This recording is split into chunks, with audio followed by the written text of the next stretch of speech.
ഇങ്ങനെ തന്നെ പോയി കഴിഞ്ഞാൽ ലെഫ്റ്റ് സൈഡിലൊരു വീടും കൂടി ഉണ്ട് കേട്ടോ. പിന്നെ ഇതാ ഈ ഒരു ജംഗ്ഷനിൽ നിന്ന് ആഹാ ഒക്കെ എടുക്കുന്ന വണ്ടി.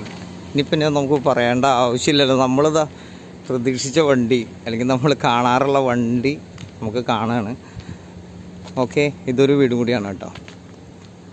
അപ്പോൾ നമുക്ക് അവിടെ പോയിട്ട് കാണാം. വണ്ടി അടുത്തേക്ക് പോയിക്കൊണ്ടിരിക്കുന്നത് ഇതിപ്പോൾ ദുൽഖറാണ് ഉപയോഗിക്കണമെന്നുള്ളതാണ്. മമ്മൂക്ക ഉപയോഗിച്ചിട്ടുള്ളതുണ്ട്. നമ്മുടെ ഒരു വടക്കാഞ്ചേരി കുറാഞ്ചേരി ഭാഗത്ത് നമ്മൾ ജയറാമിൻ്റെ സിനിമ ഷൂട്ടിങ്ങിന് വന്നിട്ട് നമ്മൾ ഈ വണ്ടിയിൽ കണ്ടിട്ടുണ്ട് മമ്മൂക്കേനെ.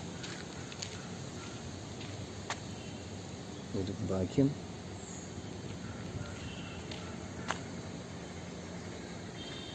തന്നെ നമ്മുടെ മമ്മൂക്കയുടെ വണ്ടി